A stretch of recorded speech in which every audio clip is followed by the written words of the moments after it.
Hujan ekstrim menjadi tantangan yang berat bagi petani cabai, tetapi tidak bagi petani yang satu ini. Memahami karakter dan kondisi lahan adalah kunci utama dalam keberhasilannya.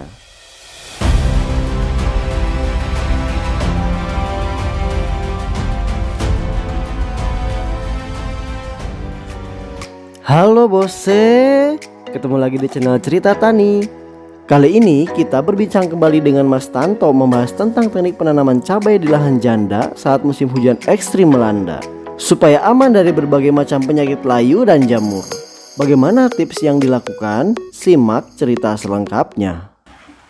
Halo bose, ketemu lagi di channel Cerita Tani. Kali ini kita kembali kedatangan tamu spesial, Mas Tanto. Sehat Mas Tanto? Alhamdulillah sehat Mas Jakob. Wah, ini banyak yang nanyain ini Mas. Iya. Waduh, di kolom komentar banyak yang nanyain Mas Tanto ini. Bahkan ada yang pengen main ke rumah katanya ya Mas. Iya. Banyak lah pokoknya. Iya. Oke, tapi ini alhamdulillah bose, kesempatan kali ini kita akan ngobrol lebih lanjut lagi tentang percabaian bersama Mas Tanto. Nah, jadi Mas Tanto ini bahkan di sini di Klaten ini udah menjadi rujukan bagi para petani di sekitarnya. Nah, tentunya bukan cuma karena memang jadi rujukan, tapi karena memang beliau ini senang eksperimen dan uji coba, dan ternyata hasilnya di luar nalar. Dan sekarang kan banyak banget ya problematika tanam cabai ini khususnya di musim hujan, khususnya di patek ini Mas ya. Iya. Di patek, kemudian busuk batang, layu fusarium Phytophthora, sekarang sangat banyak problematikanya. Nah, kebetulan kita akan membahas lebih lanjut tentang itu. Oke, Mas Tanto. Iya. Sekarang berarti Mas Tanto nanam cabai rawit ya infonya? Cabai rawit nanam, cabai besar nanam. Oke. Iya. Nah, ini banyak pertanyaan. Saya ki cabai rawit itu, ini mumpung harganya lagi panas-panasnya ya, lagi tinggi, cuma sekarang turun lagi ya Mas? Iya. Agak turun ya. Agak turun ya? Iya, betul. Oke. Kemarin banyak pertanyaan Mas. Iya. Cara penanggulangan patek. Nah, pertama itu ya. Nanti pembahasannya mau kemana dulu lah. Penanggulangan patek ini banyak lagi gencar di mana-mana nih pertanyaan itu. Kemudian cara pembuatan atau mengeraskan buah supaya lebih maksimal dari segi kualitas buahnya. Nah, itu juga menjadi momok petani lah. Iya. Dan kadang mengeluhkan itu biasanya ngaruh di harga panen. Betul, nah itu Mas Tanto. Betul. Nah ini mungkin untuk pembahasan ke sana lebih lanjut dulu. Iya. Nah, Mas Tanto ini sekarang nanam cabai rawit jenis apa dan sekarang perawatannya gimana nih? Simpel dulu. Iya, kalau untuk di musim hujan ini memang saya menanam cabai rawit merek Sigma. Dan untuk perawatannya ya seperti biasa, Mas Jakob. Masih dengan metode-metode yang kemarin saya terapkan, karena alhamdulillah masih selamat sampai sekarang. Seperti itu. Walaupun hujannya ekstrim ya? Ya biarpun cuaca ekstrim, ya alhamdulillah masih bisa dilihat. Jadi sudah seperti yang selalu saya sampaikan, kalau saya menanam itu tidak harus dengan lahan baru, lahan janda pun, asal kita dalam pengelolaannya itu tepat, itu tidak akan jadi masalah. Karena prinsip bercocok tanam adalah tanah itu adalah sebagai media saja. Bagi saya seperti itu. Jadi kalau untuk masalah lahan janda, yang penting itu kalau menurut saya sterilisasi lahan. Nah, seperti yang kemarin selalu saya sampaikan kepada teman-teman petani dimanapun, kalau saya sterilisasi lahan itu nomor satu. Jadi saya pasti sterilkan saja dengan seperti biasanya H2O2. Itu saja, kuncinya di situ saja. Asal penggunaannya yang tepat, pasti akan baik-baik saja. Oke, menarik. Tadi ada yang menarik banget nih. Tanah hanya sebatas media ya sebetulnya. Iya, betul. Iya. Berarti yang menghidupkan itu sebetulnya bagaimana pemupukan, betul ya Mas Tanto? Betul. Iya. Kalau iya, memang betul seperti itu. Kalau saya seperti saya sampaikan tadi, tanah itu media. Masalah nanti hidup dan endaknya itu di pupuknya. Mau tanaman subur, mau tanaman tinggi, mau tanaman buahnya seperti apa, nanti itu tergantung kita memberikan makanan bagi dia. Karena bagi saya tanaman itu adalah saya anggap seperti saya sendiri. Tanah itu adalah rumah bagi tanaman, dan seperti kita, kalau kita punya rumah, asal rumah itu bersih, steril, kita kan hidup di situ juga sehat. Masalah nanti kita mau gemuk, kita mau sehat, tergantung makanan yang dikonsumsi kan, seperti itu. Kalau saya prinsip saya seperti diri saya sendiri. Kurang lebih seperti itu, Mas. Oke. Nah kan begini Mas, ini musim hujan nih kebetulan kita hujan ya dari tadi hujan terus. Iya. Nah banyak petani yang memang di luar sana yang ya katakanlah ya untuk mengolah lahan baru ini butuh biaya mahal, akhirnya mereka nggak sanggup mengolah lahan baru, memilih lahan janda. Ya. Banyak kejadian saat memilih lahan janda mereka katakanlah nggak tanpa olah lahan. Ya. Nah, saat musim hujan datang itu serangan penyakit luar biasa. Betul. Merajalela ya Mas. Ya termasuk tadi mungkin dipateknya, ya, Fusarium atau Phytophthora. Nah itu yang menjadi kendala yang keamati di petani. Ya betul. Nah, itu gimana Mas kira-kira dengan musim hujan kayak gini? Jadi kalau di musim hujan, kalau saya tuh menerapkannya untuk pemupukan, Mas Jakob, itu saya lewat foliar, jadi saya semprotkan.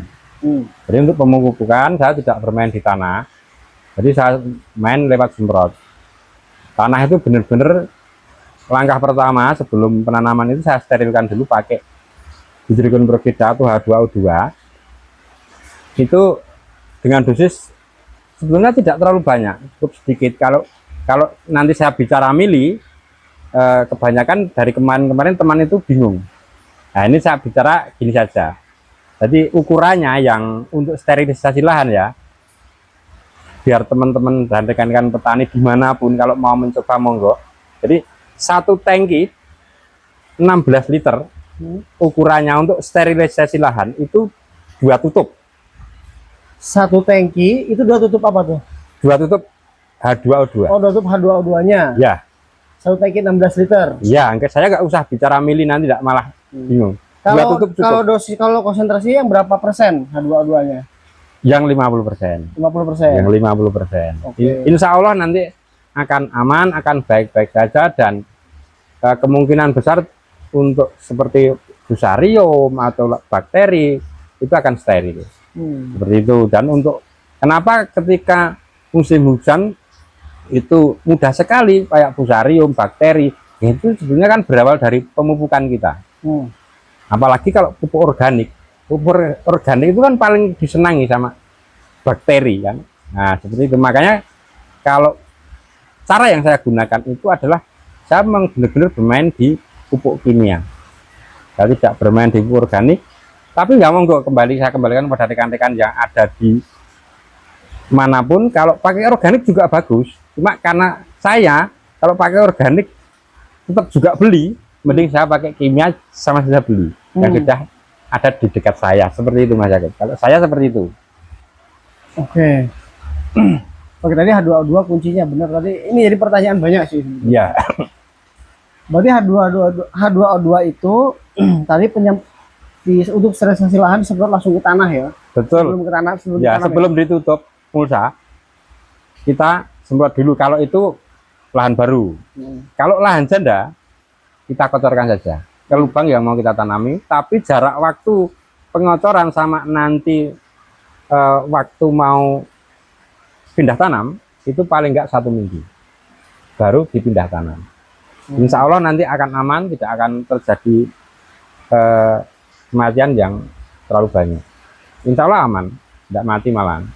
Biasanya saya tidak pernah sulam malah. Oke. Tambahan nih Pak Sato, tadi kan disampaikan untuk pemupukan itu pakai spray. Ya, foliar ya, betul. Nah, kenapa memilih spray di musim hujan kayak gini? Kenapa tidak kocor? Apakah ada perbedaan hasil? Ya, kalau untuk di musim hujan yang ekstrim seperti sekarang ini, ketika kita memasukkan pupuk, ini sepengetahuan saya ya. Maaf kalau mungkin dari rekan-rekan yang lebih paham, mohon maaf. Jadi untuk memasukkan pupuk ke dalam tanah, yang misalkan ada unsur NPK-nya atau di situ yang menjadi perhatian saudara unsur N-nya, nitrogennya. Unsur nitrogen yang ada dalam tanah itu kemungkinan besar sekali akan menjadikan tanah itu asam. Dan ketika tanah asam, bakteri itu pasti akan hidup, jamur itu pasti akan hidup. Sedangkan ketika musim hujan, nitrogen yang sudah diberikan oleh alam lewat air hujan itu sudah sangat tinggi. Tidak bisa kita pungkiri kalau memang nitrogen air hujan itu paling tinggi. Terus kalau kita menambahkan lagi pupuk dalam tanah yang ada unsur N-nya, sama saja membuat tanah itu semakin asam. Jadi saya menghindari keasaman tanah itu dengan cara ya saya tidak memupuk pakai yang ada unsur N-nya, bahkan kimia pun saya tidak masukkan dalam tanah. Kalau misalkan terpaksanya kita menggunakan pupuk, biasanya saya cuma menggunakan pupuk yang mengandung kalium. Misalkan KCl, kalium kan, intinya di kalium, cuma dia ada kloridnya. Nah, makanya kalau untuk KCl tidak apa-apa. Ya, untuk pertumbuhan awal tetap kita pakainya kayak, kalau biasanya saya pakai Ultradap kalau di musim nggak hujan, kalau musim hujan saya nggak pakai. Seperti itu. Jadi karena Ultradap di situ ada N-nya masih ada. Udah masalahnya. Ya, jadi itu Mas Yakin. Terus kenapa tadi spray ke tanah apa? Kenapa tadi? Spray ke daun. Nah itu. Ya. Apakah itu berpengaruh juga? Ya tentu saja. Atau gimana? Tentu saja. Kalau di musim hujan seperti ini, matahari kan sangat minim sekali ya. Ketika kita mengaplikasinya ke tanah, otomatis ketika fotosintesis itu akan terjadi karena dibutuhkan matahari. Matahari misalkan dalam sehari itu kelihatan 2 jam. Proses dari akar itu mengambil nutrisi dikirim ke daun itu memerlukan waktu.